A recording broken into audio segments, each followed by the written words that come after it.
Hey, it's your boy, Michael Kosta. This is the Tennis Anyone podcast. It is Tuesday, December 9th. Actually, as I'm saying that, Walter, it's your 10th birthday, bro. Happy birthday to you. Happy birthday to you. Happy birthday, dear Walter. Walter, happy motherfucking goddamn birthday to the badass, gayest, Havanese rescue, not very friendly to others, dog, bang. I was driving down Beverly, South in LA, scrolling Instagram before we knew the toxicity of such app, although I will say now I don't drive and scroll Instagram.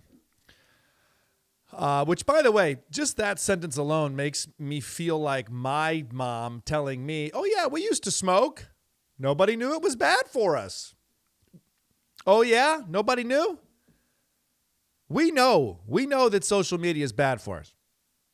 I was driving down Beverly. I was driving down. It's been a while since I lived in L.A., driving down La Cienega, which when I first moved there, I called it La Cienega. I didn't know how to say it. La Cienega South, turning left on Beverly, and I was scrolling Instagram as you do as a good Los Angeles resident, and I saw this little guy named Walter. His name wasn't Walter, and it was a bad name, and I turned around, did a U-turn, went to go see him. He kind of snarled at me and took him for 3 days. That's the trap, everybody. Just so you know. Yeah, take him for a couple days. He was all fucked up. He had teeth all over the place, dull teeth, baby teeth. He had giardia. He had bacteria. But now he's a member of the family, whether we like it or not, whether we want him to leave or not. But today is Walter's 10th birthday. A reminder of life's progression, a reminder that a dog is not the perfect training for a kid, but it's not. You know, communication has to happen more with the partner. You got to think about it. It does make me laugh now when people who don't have kids are like, oh, but the dog's going to be home for 3 hours by itself. Let's take it to a daycare. It's like, psh, this fucking guy. But you know, our life is what we pay attention to. Our life is what our eyes are looking at. And your eyes are looking at me on YouTube right now. Huh? How do you feel about that? With my little outfit, like I should be a golf caddy in Ireland. For those of you that are listening, you don't even know what I'm doing right now. I'm actually stretching my torso. Oh, it feels good. Before I started this, I was texting with my friend who was like, hey, I got us a court next Tuesday. And I go, oh, shit, I'm not available next Thursday. And I said, I thought I told you this. And I went back through the whole text chain. And I said, I'm available Monday, Tuesday, and Friday to hit. And then he was like, what? But no, I booked it because he wakes up at 6 a.m. to book a court a week from today indoors for 1 hour. You can't book more than 1 hour. And I think it's $50, okay, which isn't even bad for New York prices. So he wakes up at 6 a.m. to get online to try to book an hour next week. Awful. And then with my job, we got to shoot. You got to go this way. Oh, this happens. You got to do press, which is great. Love my job. But I don't know what the fuck I'm doing in a week. So I tell these guys who are good tennis players who have normal, more consistent jobs, yeah, I can hit next Tuesday. And then I'm always like, I can't. I'm sorry. And then they're like, well, what? We booked a court. It's already on my credit card. What if I can't get somebody? It fucking sucks. All to play a sport that I love. And that, by the way, this is just booking. Then when you get to the court, God forbid you're late because every minute counts because you only get 1 hour. You rush through warm up. You rush into some type of competitive thing, even though you're like still warming up or you're figuring out your racket or your shoes are shitty, or your back hurts because you know, biked there, took an Uber.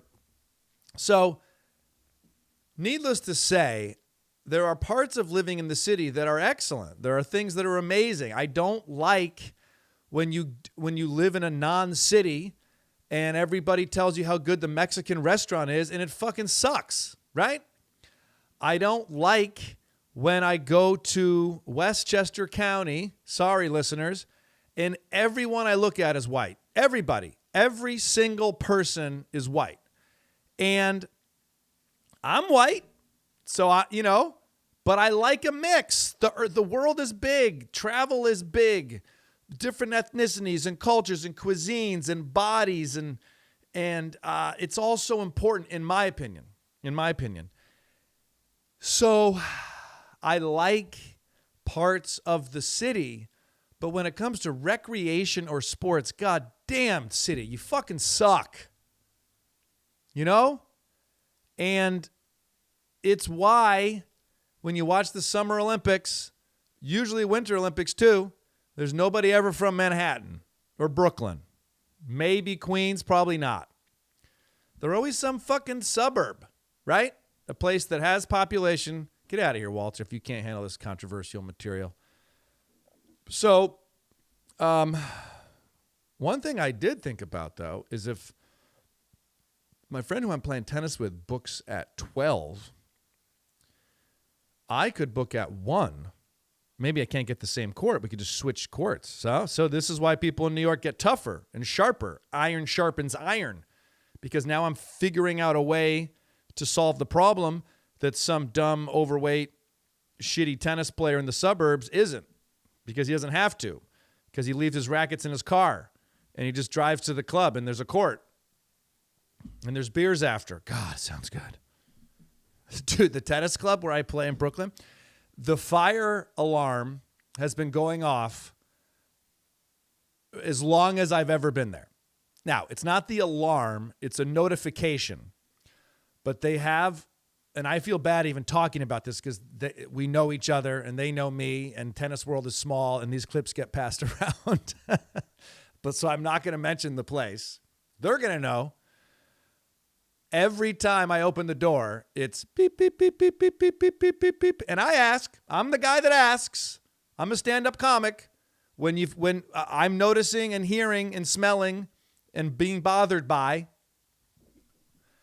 and they go, oh, it's fine. It just always does that. It's some indication. Yeah, it is some indication. It's the fire indication. So let me say something positive. I have been impressed with the level of instruction here in the city. And, I try not to compare it to South Florida, where I've been a lot with tennis, and California, where I've been a lot with tennis, because I think that's excellent. I was very impressed with this teacher we had for my daughter last year. Kevin Anderson's family took us there, which was really sweet. And the instructors, her son was playing futures. Like he was, she knew what she was doing and what she had them doing at a very early age that wasn't necessarily tennis, but you could see was the building blocks of tennis, was really great. There is just a patchwork. Now I'm getting back to being negative. There's just a patchwork mentality in New York. Like, we'll figure it out as best we can. But I think the youth programs, it seems like the kids are interested and they're having fun and they're learning. And as of now in my life, I don't even know if my kids are going to play tennis. I would like them to learn. I would like them to hit with dad a little bit. The sport gave me a lot. It took a lot. You can read all about it there. It prepared me for a totally different career that I'm in now. I'm thankful for that. But I'm also... when I was 4 and somebody tossed me a tennis ball, I caught it with one hand. When I toss my children the ball, it bounces off their head and they whiff and then it rolls under the thing and then they want to play dress up and make-believe princess daycare fairies. So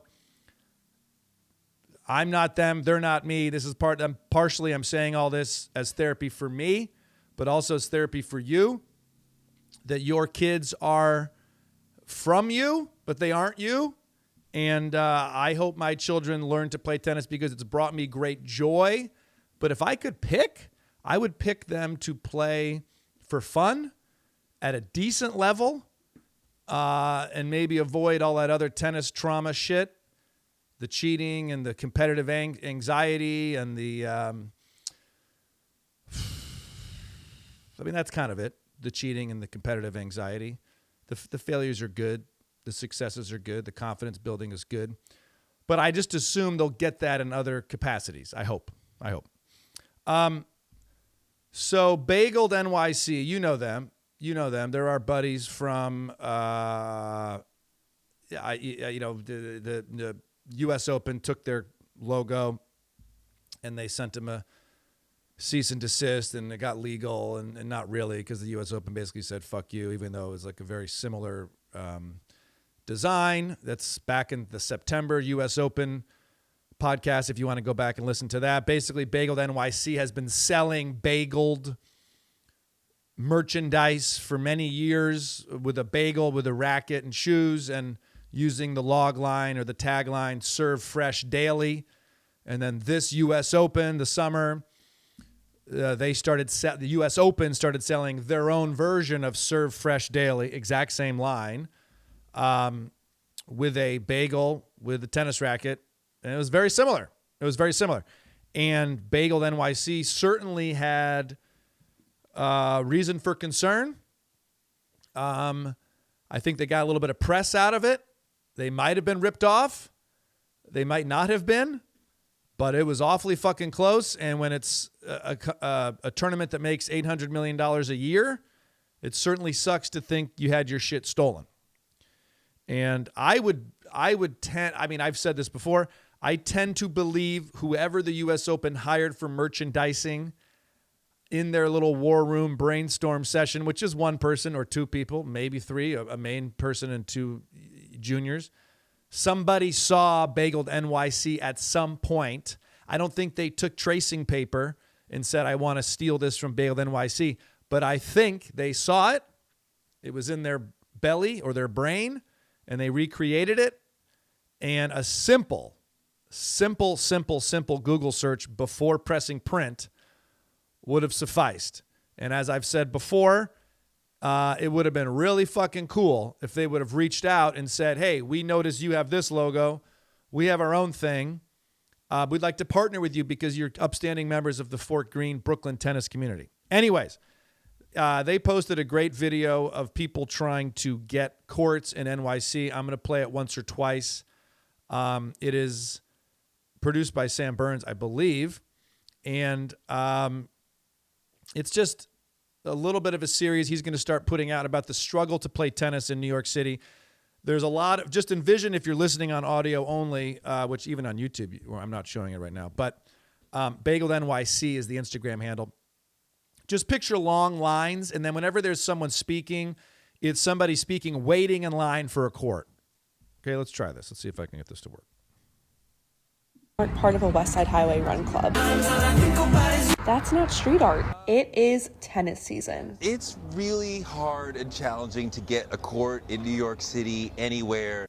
The life of an NYC tennis player. I woke up at 5:45, so I didn't miss the timing, to sign up at 6 o'clock on the dime for a week out. Okay, so you're just trying to get a court 7 days from now. Yeah. People, get here like 45 minutes before the sun even comes up. What do? Do you just kind of like sit there in the dark? Yeah, I gotta wake up at 4:30. Like you always have to get up early or wait 3 hours. Between 2 and 3 hours. We're signed on, I think, for 2 p.m. Yeah, it's noon right now. And see that tree over there? Yeah. That's the tree of no hope. See the line is there? There's no hope of getting a court. Like, you just go back to bed. Those people aren't part of a West Side Highway. It's a little bit tricky because they subtitled it really well, but go to Bageled NYC to check it out. Basically, the gist of it is to people who love tennis, people who want to play the sport of tennis, people who are in tennis gear, people who own tennis rackets, people who live in New York City, Brooklyn, not even in Manhattan. Either have to wake up at 4:45 a.m., 5:30, or 6 a.m. in the summer, that's when there's more courts, to sign up for a time that they want later in the day, or, as one woman said, 7 days from now, or you wait 3 hours. And I mean, the good news of all this is people love tennis. People love tennis. I guess people would wait 3 hours for pickleball. I don't know. There is just something about it. Golf, certainly people are very passionate. There is just something about the sport of tennis, the complexity, the simplicity, the sounds, the movement, the competitiveness, the cooperation, the challenge of it all that is just so fucking addictive and fun. For me, hockey has a similar, it's like intense, high movement with problem solving with very simple shit like, hey, put it in the net. Tennis, it's like, hey, don't hit it here, hit it where that person isn't. But look, there's 8 million people alone in Manhattan. Is that right? That sounds like a lot. Manhattan population. No. Okay. Sorry. Manhattan has 1.6 million. I think Brooklyn has 2.5. Brooklyn 2.5. So you got 4 million people just in Manhattan and Brooklyn. I mean, that would probably make Brooklyn the like 5th biggest city. What's Houston's population? Houston is 2.3. And let's do this. Population, cities, U.S. Boop, boop, boop, boop. U.S. cities by population. Here we go. All right, so Chicago's 2.7, Houston's 2.4. Chicago is 3rd, Houston is 4th. New York City, they have at 8.4, and then they have Los Angeles at 3.8. So just by this alone, Brooklyn would be about the 3rd biggest city in the United States. Definitely 4th. So there's just not enough courts. I get it. I understand. It's a great video to communicate to all of us that there aren't enough courts here. I think every New Yorker would agree. We're willing to wait. We're willing to put through some type of turmoil. New Yorkers are put through turmoil every fucking day just to get a turkey sandwich. It's too much. It's too much. It's too much. Now, I guess the age-old solution in New York, you could say to all those people, is join a private club for thousands of dollars and you can play when you want. Okay, where? I will. I don't know about Brooklyn private indoor. That's a good question. Let's say private. But wait, what if I just solve my New York City tennis woes right here? Private indoor tennis, Brooklyn. I remember last year, Court 16, Downtown Tennis Club. I don't know that one. Court 16 has like one full court, one's the Prospect Park Tennis Center. Yeah. What's the Downtown Tennis Club? The thing about a lot of this bullshit is it's not actually a full-size court. This looks like is a bubbled situation. I don't even know this. Looks to be outside. Do they bubble? There's just not enough, guys. That's the whole point. Court 16 has one full-length tennis court. McCarran Tennis Center, Williamsburg, Prospect Park Tennis. Just not a lot. Okay. So thank you, Bageled NYC, for posting that. And let's hope we can make some improvements. I've been getting a lot of USTA follows ever since the clip that me got pissed off about the courts. And I just want to say, if anyone's listening from the USTA, you have a lot of money. We know you're a not-for-profit. Your software and formula of USTA is definitely antiquated. But I think instead of building or broadcasting that you have new executive suites at the U.S. Open, which is important, especially because you're competing with these 3 other majors all around the world that are doing the same thing. But I think tennis players in particular would love to know from their governing body that courts are being made and fixed. Made and fixed. Pickleball doesn't even have a governing body. I'm sure it does, but it's tiny. They do a better job at marketing and sharing with us that there's courts. And we also know as tennis players that we're losing courts. I feel like my two major interests, late night television comedy and tennis, are just getting fucking crushed right now. Am I a blacksmith? Am I a cobbler? Unaware that soon we won't need to cobble? I like this Rick Rubin video. Over the course of my life. I know people that have known Rick Rubin. Some people say he can be a little insufferable. I don't know the man. I can tell you I love his little clippy videos. I can tell you he is the co-founder of Def Jam Recordings. I can tell you that one of my favorite albums, Beastie Boys' Licensed to Ill, who they later had a falling out with Rick Rubin, which they talk about in their book, is one of my favorite albums. Former co-president of Columbia Records. He has produced such albums as Licensed to Ill, I mean, just fucking everything. But how do I find this something simple? I can't. It's impossible. Also produced Mick Jagger's Wandering Spirit, Lord of Acids, Voodoo You, Tom Petty's Wildflowers, AC/DC's Ballbreakers, System of a Down self-titled album, which is awesome, Metallica's 2008 Death Magnetic, Talib Kweli's Eardrum, Lil Jon's Crunk Rock, Jay-Z's track 99 Problems. I mean, it's just like so many different types of music. You know, he, by the way, I'm not reading his entire Wikipedia page. He's a beast, and he says really great stuff. And his book came out a couple of years ago. I have not read, and everyone tells me it's awesome. So that's on the list. I've got a lot of great books. I'm on the, but I think this is interesting. I enjoyed this. Over the course of my life, when something that seems terrible happens. This is 29 seconds. Take a listen.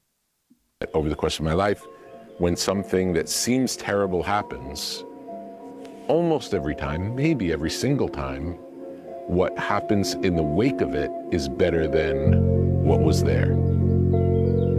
Almost every time, maybe every time. I never really examined if it was every single time, but it feels like every time. Yeah, nothing really is that serious ever. You know, it's cool. Let's see what happens next. Over the course of my life, when something that seems terrible happens, almost every time, maybe every single time, what happens in the wake of it is better than what was there. Almost every time, maybe every time. I never really examined if it was every single time, but it feels like every time. Yeah, nothing really is that serious ever. You know, it's cool. No, it's cool. You know, this is like when I analyze the people who lose in a Grand Slam finals press conferences. This is easy to say, hard to do, but I think it's helpful to hear from winners, from successful people. And I would put everyone who's ever lost in a Grand Slam tennis final, also label them as a winner. They've won 6 world-class matches to get there. And many of them have won Grand Slams. But even if they haven't, I still classify them as a winner. So Rick Rubin's a winner, a successful person. I don't know how he is as a parent or a spouse or a taxpayer, but I know from which is very important to me, that you pay your taxes. It's like a sign that you're at least lined up with society. They could be lower. It's true. It's true. So I don't know who needs to hear this right now. Maybe I do. Maybe what's coming for me is I need to know it's going to be okay.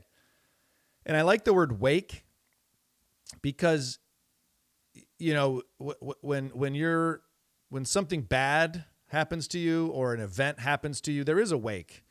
There's a residue. There's a residual effect. There's a path. And it feels, especially if there's an impact, think about like a rock landing in a lake. You know, there's an impact point and there's stuff that comes off of that. But I love this idea that what comes next in the wake is better or will be better. And I think a good thing to say is what comes next. I like that. What comes next? Because that gets you immediately out of the negativity of the past, of what just happened. And you're in the present moment thinking, what can I do now for what's coming up in the future? I really like that. I'm going to try to steal that from Rick Rubin. Thank you, Rick Rubin. I feel like I need to say when I learned that Jimmy Kimmel's contract was extended 1 year, I was mad. 1 year. What's a fucking guy got to do to get 3 years, 5 years? Huh? He gets canceled by the FCC chair on a fucking podcast. I'm not paying for Bloomberg. Sorry, bruh.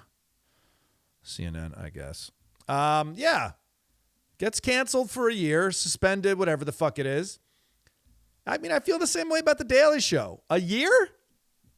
That's the commitment you're making to comedians that are speaking truth to power. That's the commitment you want to show the American people, that people that are risking it, challenging this administration, you're just going to renew him for a year? Imagine if they were like, he's renewed indefinitely. Imagine if they said, Jimmy Kimmel can have this show as long as he wants it. Granted, he stays within the confines of the contract. A year, I think that sucks. And I know he's not going to say that. I'll say it. I think it sucks. I think Jimmy Kimmel should get a 5-year renewal, or they come out and say, Jimmy, we love your show. We love your staff. We know you had a shitty year. Boom. Now, let's hope Jimmy wanted a year. Maybe he wanted a year. Maybe he was ready to be done. And then all this shit happened and he said, I can't bow out now. So let's hope. Let's hope. I don't know. I can tell you, as someone that works in late night TV, the staff, the hundreds of people, the 200 people that work at The Daily Show, everyone has a family. Everyone's trying to make plans. Should we move? Should we stay in this school? Should we buy a new car? I'm not saying these are like non-champagne problems, but a year is, you're going to be employed for a year. Great. That's nice. A year's better than not a year. But in these times, I wish I could hold up Sinclair Lewis's It Can't Happen Here. In these times, don't we want to show the people that are on the ledge pushing it? How come everybody comes up to me after my shows, which, by the way, Buffalo this weekend, Ithaca this weekend, and they say, thank you for what you're doing. Somebody has to say it. Thank you for calling out the bullshit. Yeah. You're welcome. And I'm so thankful that you appreciate it. And I'm so thankful Jimmy Kimmel does it and Jon Stewart does it and we do it at The Daily Show. And why can't the fucking corporation go, yes, good job to you too? Look. Trump already runs the media shit. He's got his cabinet meetings and all his like tweets and truths and all that bullshit that he tweets out, which is so overcompensating that he calls them truths. It's like the guy that constantly tells you what a great father he is. It's like, actually, you're a piece of shit, bro. I'll do anything for my kids. Oh, yeah? And then was just the dad in the trenches doing everything for his kids. He doesn't fucking have to tweet that shit out.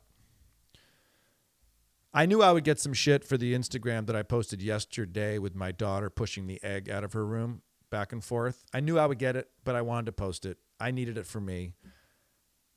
Tough weekend of parenting. And she wouldn't eat.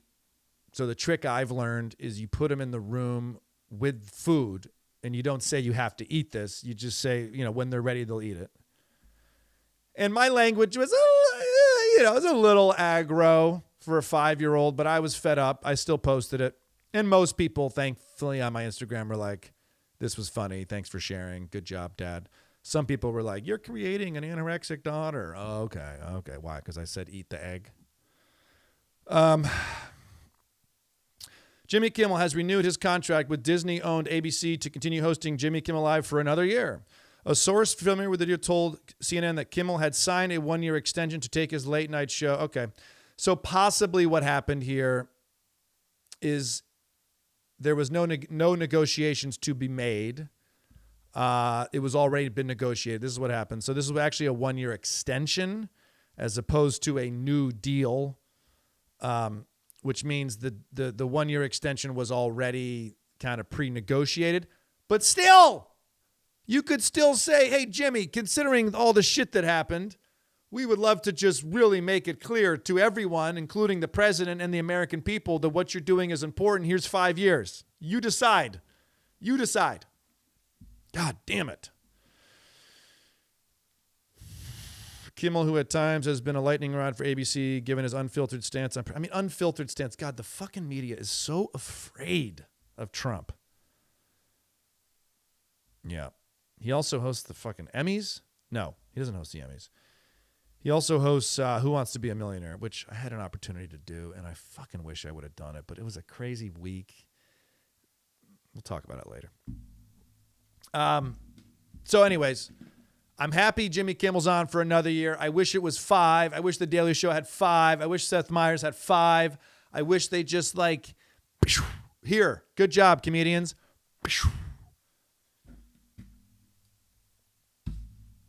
I had a whole thing on global warming, but I can't do it. I got to wrap up. I got to go shoot a thing.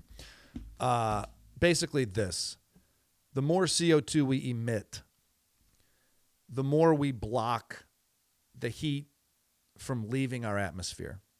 Okay? I don't think a lot of people understand this. So I had to just double check this. If we emit less CO2, heat can leave Earth when it's supposed to. But if we put too much CO2 in the air, which we do, which we have been doing over and over and over and over again, the Earth keeps warming. Heat can't leave, so it gets too hot. Okay? Boom. That's as simple as it is, and that has been happening. Ladies and gentlemen, I was going to talk about this book too because it's a fucking grind, but it's good, meaning a grind of excellent reading, grieving, sadness, but beautiful motorcycle driving and riding, and the drummer from Rush, who lost his daughter and wife within a year, just got on his motorcycle and said, fuck it, I'm driving. And it's great. Great book. Great writer. Ladies and gentlemen, I will be in Buffalo Friday. I will be in Ithaca Saturday. I'll be hosting The Daily Show Thursday with climate scientist Lonnie Thompson, which is kind of why I was digging into the global warming stuff. Appreciate you. Please leave a rating and a review on wherever you listen. Super helpful. See you at a live show. #TennisAnyonePod. Appreciate you guys. Game, set, match.